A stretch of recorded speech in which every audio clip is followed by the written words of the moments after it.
my name is Sayyeda Rajani, and my topic today is virtual is the new real. Virtual is the new real. A very simple yet very powerful statement. In today's world, global interactions has reduced and virtual interactions has skyrocketed. My name is Sayyeda Rajani, and by the end of the speech, by the time I walk out of stage, I will have explained to you the effects of virtual platforms in the education sector, in our jobs, and how it has affected us in social interactions. So a simple example is of my grandmother, right?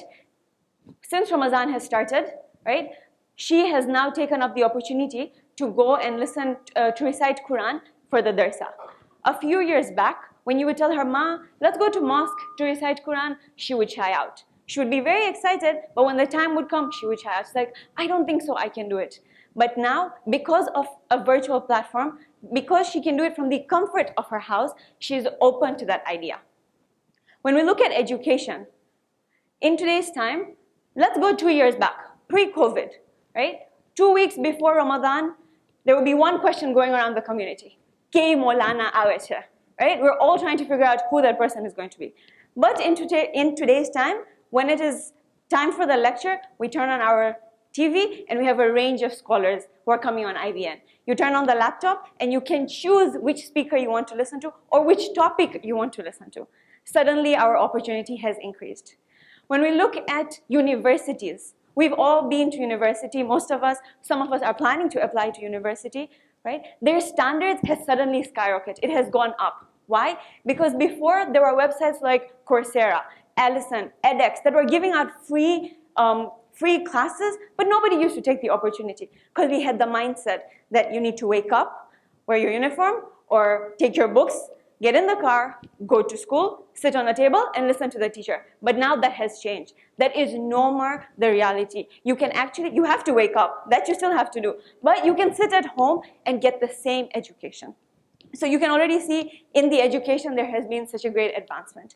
Now let's look at social interactions, right? The first thing is equality in opportunity. When you're on a computer, suddenly when a speaker is talking, me and my brother would have the same opportunity to talk to him. We had the same opportunity to unmute ourselves and ask our questions. Before, it wasn't that. You would have the speaker who would come, males would have the interaction, ladies would be sitting in another room. The only chance would be either you have a Q&A session or if my dad decides to call him for daku. So that would be the only chance I could actually ask a question. But now that has changed. Now let's look at the jobs, how it has affected our careers. Commute time has changed because now we're saving time on commute. If you do the math, in a year, people save up to 9.5 days. That's enough time for me to climb Mount Kilimanjaro. Now you can suddenly use that chance to do something completely different. The other thing is people are saving money, right? That $1 coffee that you used to pick up every day before you went to work, that new suit you had to buy before you had to do a presentation, all of that money collected now is extra savings that you can use for something else. However, we need to keep in mind that virtual platforms have their flaws. It's not always perfect.